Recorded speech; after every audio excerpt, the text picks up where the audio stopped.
ये है हमारी मातृभूमि भारतवर्ष।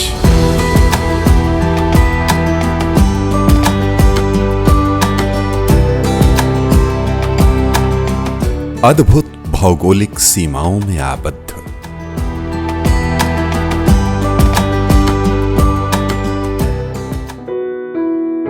प्राकृतिक सौंदर्य से भरा हुआ,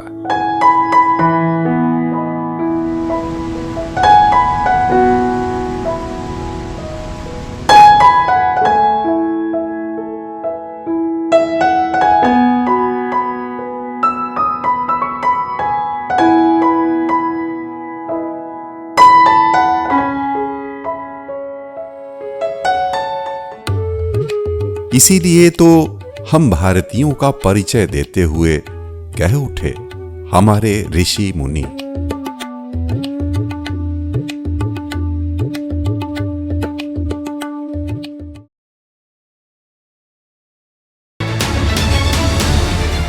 ये है हमारी मातृभूमि भारतवर्ष।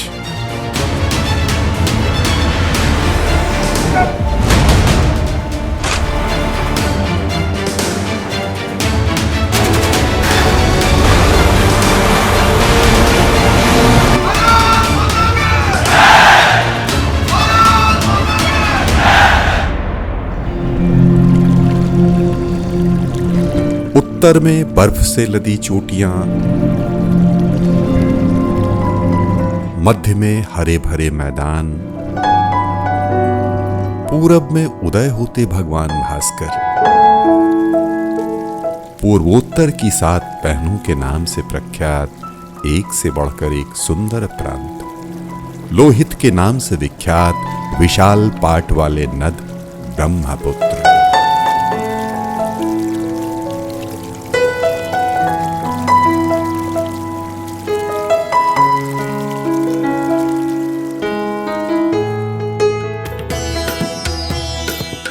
नमन कर लें गिने चुने नद यानी पुरुष स्वरूप में विराजमान प्रवाहित जल राशि को।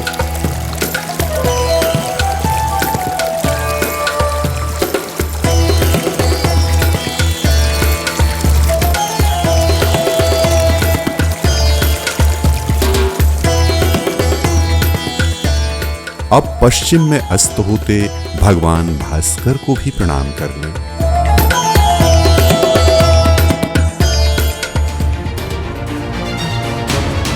सौराष्ट्र, कच्छ के रण, रेतीले मैदान, भोलेनाथ का भव्य आलय सोमनाथ, वही सोमनाथ मंदिर जिसे बार बार मलेच्छों ने ध्वस्त किया,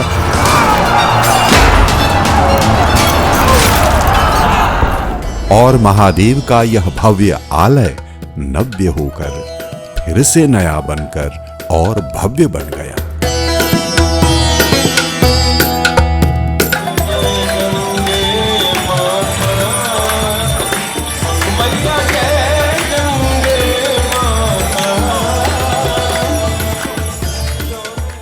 इसी क्षेत्र में 12 ज्योतिर्लिंगों में से एक ज्योतिर्लिंग विराजित हैं। प्रणाम कीजिए।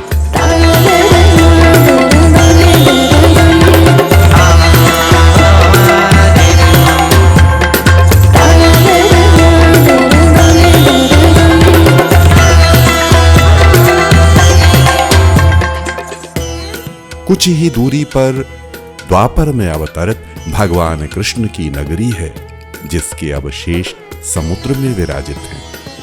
भाव विभोर होकर प्रणाम कर लें इस पावन भूमि को।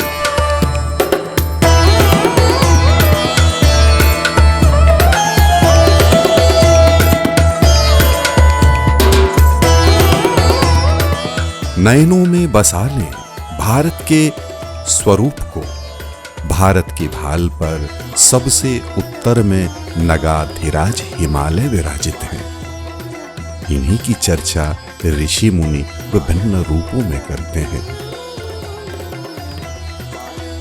भगवती गंगा आकाश से उतरकर इन्हीं जटाजूटों में उलझ गई। यह है भोलेनाथ की जटा। जिसे हम जानते हैं। ये लाइन मैं आपको बाद में भेज दूंगा।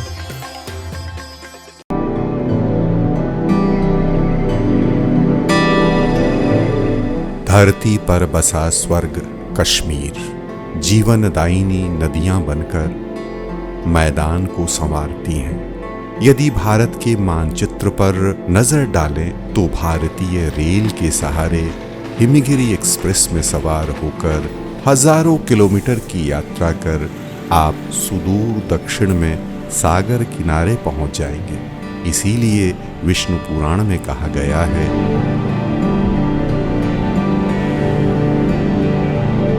समुद्र से उत्तर और हिमालय से दक्षिण की ओर बसा देश भारत है।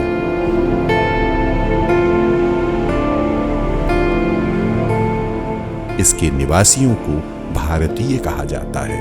भारतवर्ष का परिचय विष्णु पुराण सहित लगभग सभी ग्रंथों में इसी प्रकार दिया गया है। इसे जम्बू द्वीप के नाम से भी पुकारा जाता है, जम्बू यानी जामुन। और यदि संपूर्ण पृथ्वी को हम ऊपर अंतरिक्ष से नीचे देखें तो भारत खंड की प्राकृतिक सीमा जामुन के आकार की दिखाई देती है। यह भी कहा जाता है कि जम्बू वृक्ष की प्रधानता के कारण इसे जम्बू द्वीप कहा गया। लेकिन यह जम्बू वृक्ष वनस्पति यानी पेड़ नहीं बल्कि पृथ्वी का एक थे।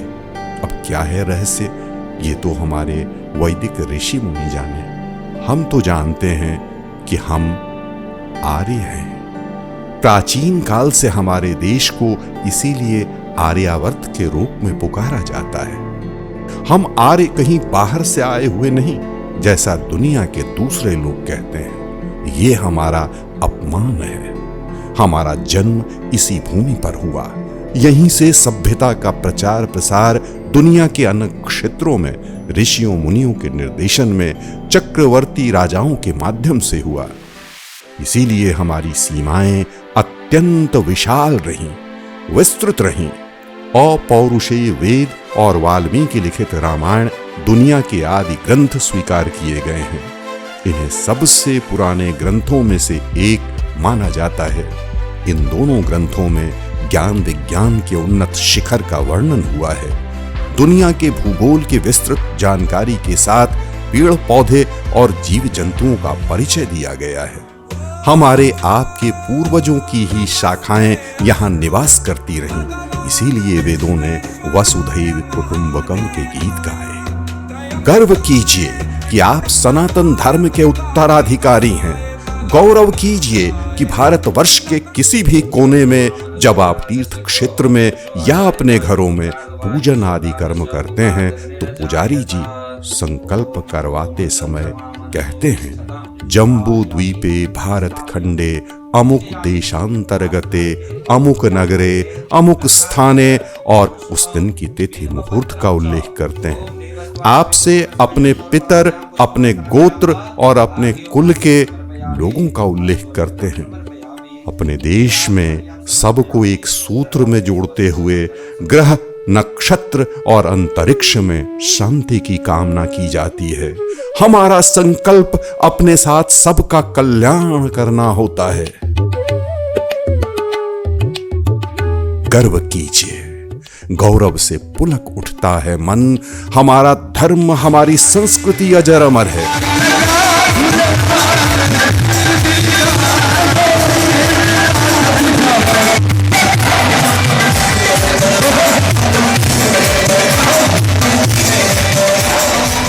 क्योंकि हमने अपने धर्म की रक्षा के लिए आत्म बलिदान दिया है। असहनीय अत्याचार को सहकर भी, कष्टों को उठाकर भी अपने श्रेष्ठ मूल्यों की रक्षा की है।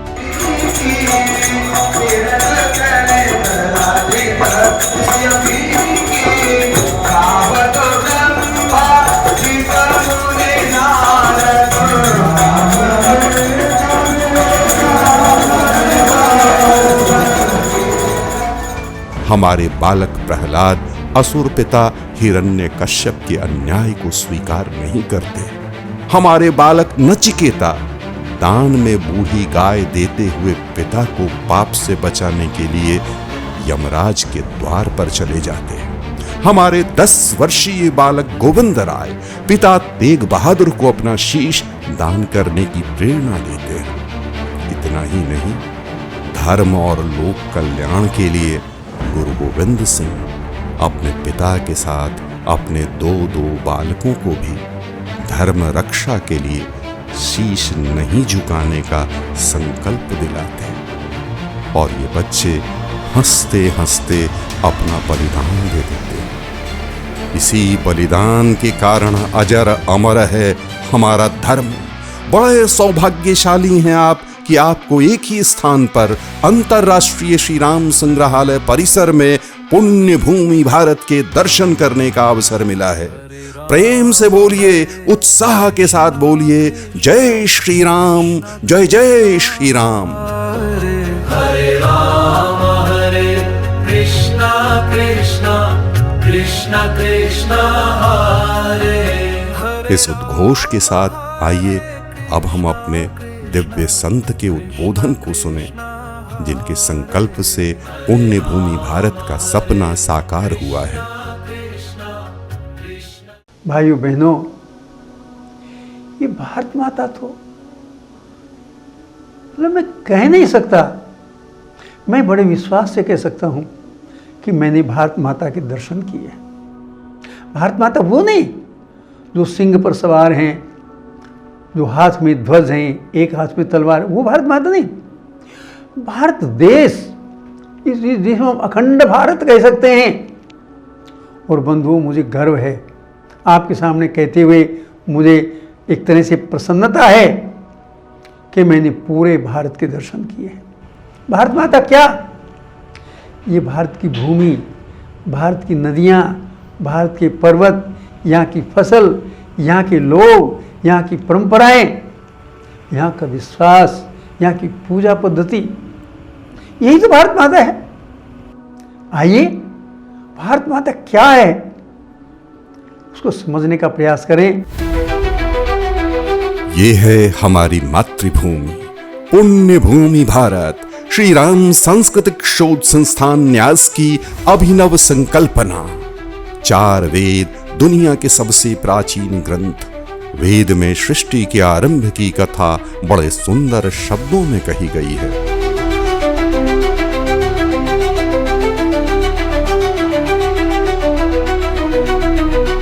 सबसे पहले कुछ भी नहीं था, न दिन न रात, न अंतरिक्ष, न तारे, न जीव जंतु। सब कुछ अव्यक्त था।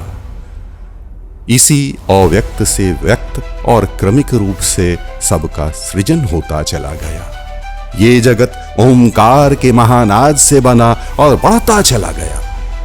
आधुनिक विज्ञान भी इसी तथ्य को बिग बैंग के नाम से जानता है। हम जो कुछ भी अपनी आंखों से देखते और अनुभव करते हैं, वह सब दृश्यमान जगत एक विराट और दृश्य जगत का बहुत छोटा अंश है, कहते हैं हमारे शास्त्र। और आधुनिक विज्ञान ने इस डार्क मैटर का अस्तित्व स्वीकार करना शुरू कर दिया। डार्क मैटर यानी दृश्यमान का विशाल हिस्सा 90% अंश। अब सोच लीजिए कि जो कुछ हम देखते वह 10% और जो नहीं देखते, अपनी आंखों से अनुभव करते, वह 90%। और इसे जानते थे हमारे पितर, हमारे ऋषि, और आप उन्हीं के वंशज हैं। आज भी ऐसे ऋषि, आज भी ऐसे पितर और अपरा ज्ञान के महान ऋषि आज भी हैं, लेकिन इसका दर्शन दुर्लभ है। आप मन में इच्छा रखिए, प्रयास कीजिए, तो उनका दरस परस आपको भी होगा। पूरा वैदिक काल में पुण्य भूमि भारत में सबसे पहले ब्रह्मा जी ने तप किया, सृष्टि का निर्माण शुरू किया। क्रमिक विकास इन्हीं के तप से होता चला गया। आज हरियाणा के कुरुक्षेत्र परिसर को ब्रह्मा जी का सबसे प्राचीन तीर्थ माना जाता है। यह है कुरुक्षेत्र स्थित ब्रह्म सरोवर। आप भी भाव रूप में स्नान कीजिए, अपने पूर्वजों को जलांजलि दे लीजिए, अपनी जाति, अपने कुल और अपने इष्ट देव देवी को मन ही मन प्रणाम कर ब्रह्म सरोवर के भाव रूपी जल से पितरों को तर्पण दे लीजिए। भगवान भाव में बसते हैं, संकल्प से टिकते हैं। विश्वास कीजिए, आपका ये भाव रूपी तर्पण आपके लिए, आपके परिवार के लिए, संपूर्ण कुल के लिए, ग्राम के लिए, प्रांत के लिए, देश के लिए कल्याणकारी होगा। सृष्टि रचयिता ब्रह्मा जी के 2 तीर्थों में से एक है हरियाणा में स्थित ब्रह्म सरोवर, जिसके दर्शन हुए। और अब दर्शन कीजिए पुष्कर तीर्थ के। वर्तमान राजस्थान में अवस्थित है यह तीर्थ। दुनिया भर से मेला देखने और पूजन करने आते हैं लोग। दुनिया के प्रसिद्ध पशु मेलों में से एक यहाँ का मेला स्वीकार किया गया है। आप भी कुछ खरीदारी कर लीजिए ना। आप जानते हैं यहाँ के मुख्य मंदिर के पुजारी किस जाति के लोग पीढ़ियों से होते आए हैं? पुष्कर तीर्थ में मुख्य मंदिर के पुजारी गुर्जर जाति के लोग होते हैं। ओम चंद्रमा मनसो जात चक्षुः सूर्यो अजायत श्रोत्रार्ध वायुष्य प्राणस्य मुखादग्निरजायत। ओम चंद्रमा मनसो। झूठी कहानी सुनाते हैं आपको लोग, ब्राह्मणवाद के झूठे किस्सों के। पुरोहित सिर्फ ब्राह्मण जाति के लोग नहीं हुआ करते भारतवर्ष में, आपके पुण्य भूमि भारत में, अपितु अपने अपने कुलदेव, अपने अपने कुलदेवी की पूजा करने वाले लोग मुख्य पुजारी के रूप में अनेक प्रख्यात मंदिरों में आज भी हैं।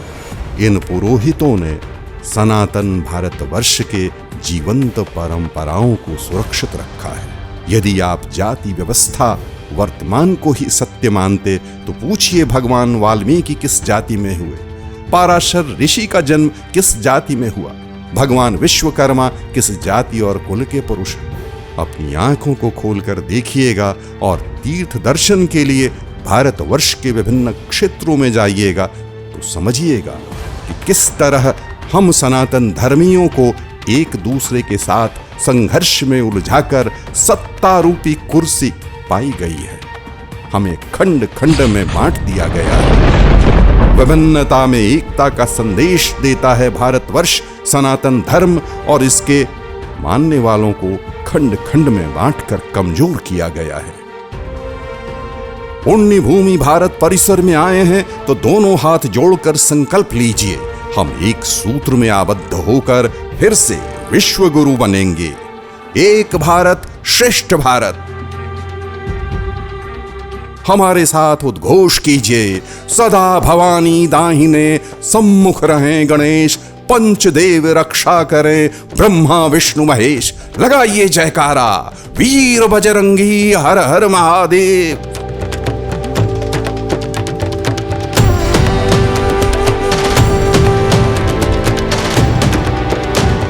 दोनों हाथ उठाकर अपनी मातृभूमि की रक्षा के लिए सर्वस्व न्यौछावर करने का संकल्प लीजिए। यहीं लीजिए, अभी लीजिए। अभी का संकल्प आपको बल देगा, अपनी भारत भूमि से जोड़ेगा। नमः पार्वती पतये हर हर महादेव।